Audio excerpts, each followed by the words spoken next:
Assalamualaikum warahmatullahi wabarakatuh. Selamat pagi anak-anakku yang Bapak cintai dan juga Bapak banggakan. Sebelumnya Bapak ucapkan selamat atas diterimanya kalian menjadi peserta didik baru SMK Inovasi Mandiri tahun pelajaran 2020-2021. Perkenalkan, nama Bapak Dik-Dik Permana SPD. Di SMK Inovasi Mandiri, Bapak menjabat sebagai Wakil Kepala Sekolah dalam bidang kurikulum. Pada kegiatan MPLS hari ini, Bapak akan menyampaikan materi tentang pengenalan kurikulum SMK Inovasi Mandiri.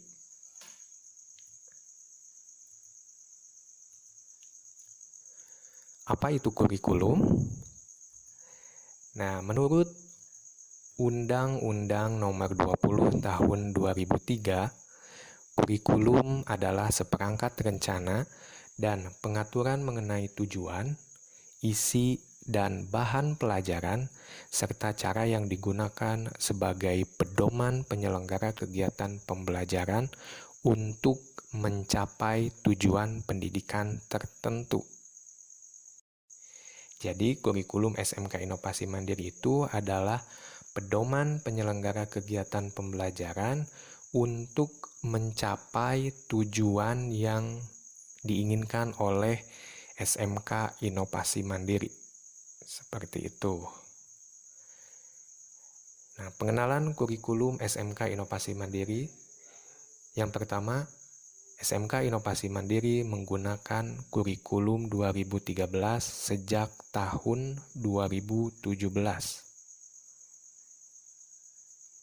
SMK Inovasi Mandiri memiliki 3 kompetensi keahlian,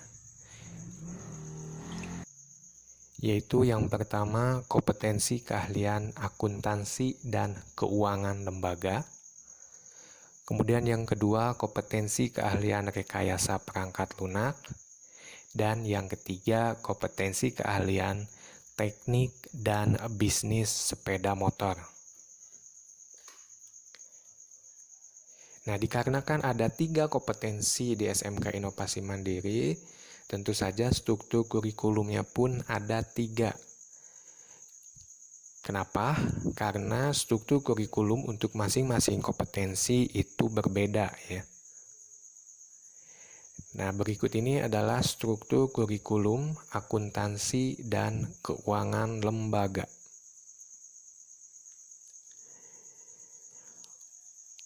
Muatan kurikulumnya itu ada muatan nasional, muatan kewilayahan, dan muatan peminatan kejuruan.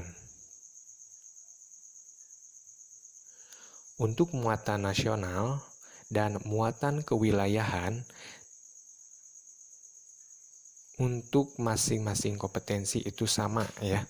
Jadi muatan nasional dan muatan kewilayahan itu mata pelajarannya sama di setiap kompetensi keahlian.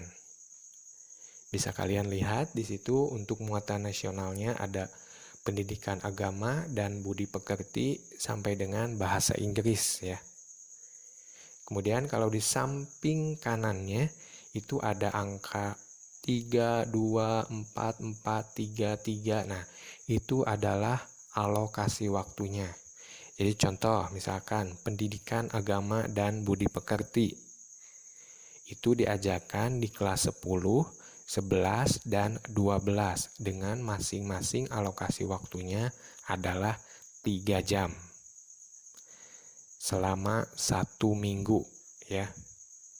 Nah, sedangkan sejarah Indonesia itu hanya ada di kelas 10, di kelas 11 dan 12 itu tidak diajarkan lagi.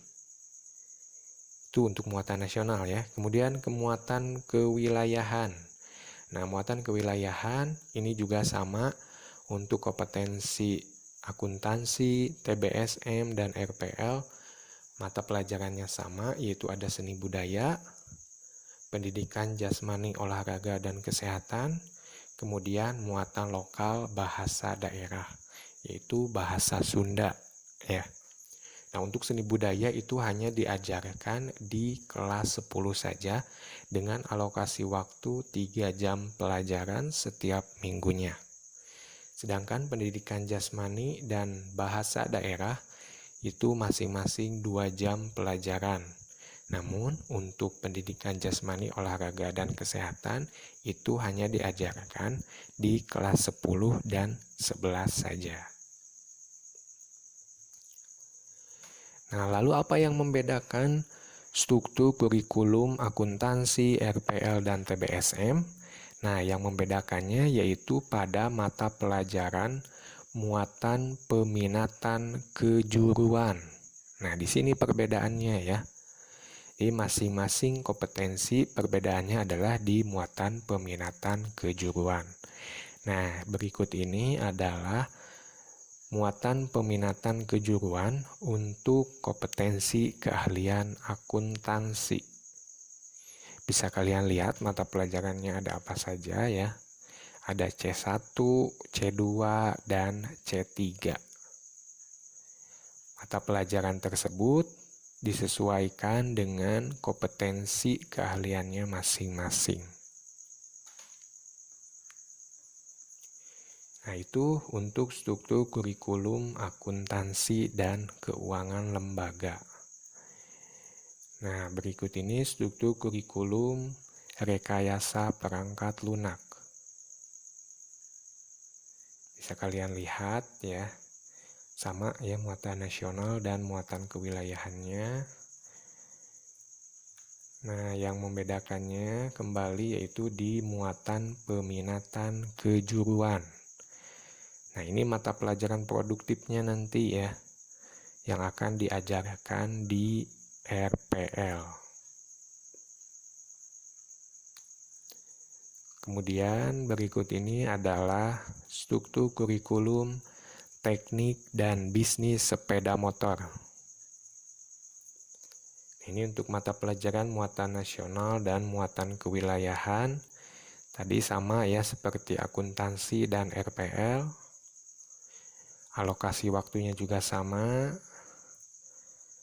Nah, yang membedakannya yaitu tadi di muatan peminatan kejuruan. Nah, ini muatan peminatan kejuruan untuk kompetensi keahlian teknik dan bisnis sepeda motor. Bisa kalian lihat ya, ini mata pelajaran yang akan diajarkan pada kompetensi TBSM.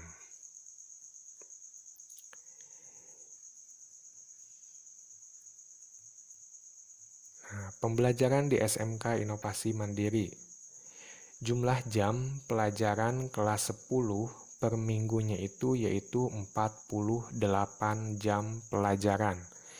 Jadi jumlah jam pelajaran dari muatan nasional, muatan kewilayahan, dan muatan peminatan kejuruan, jumlah jamnya itu 48 jam per minggu untuk kelas 10. Sedangkan untuk kelas 11 dan 12 yaitu 50 jam pelajaran per minggu.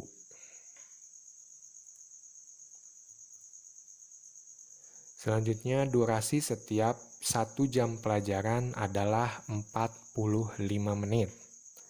Berarti kalau misalkan tadi PKN itu adalah 2 jam pelajaran per minggunya, maka kalian akan belajar PKN itu selama 2 kali 45 menit atau 90 menit. Kemudian SMK Inovasi Mandiri menerapkan 5 hari sekolah, artinya kalian hanya akan sekolah dari hari Senin sampai dengan hari Jumat. Sabtu dan Minggu itu kalian libur ya. Kemudian ini adalah contoh pembagian jam per hari. Senin itu adalah 10 jam, Selasa 11 jam, Rabu 11 jam, Kamis 10 jam, dan Jumat 8 jam. Pembelajaran itu dimulai pukul 7 waktu Indonesia Barat dan berakhir pukul 16 waktu Indonesia Barat ya. Kurang lebih sampai jam 4 sore. dengan 2 kali istirahat pagi dan siang. Nah, untuk selama pandemi COVID-19, pembelajaran akan dilakukan secara daring atau online dengan menggunakan media Google Classroom. Nanti untuk bagaimana cara menggunakan Google Classroom akan dijelaskan oleh masing-masing wali kelas di grup WhatsApp-nya masing-masing.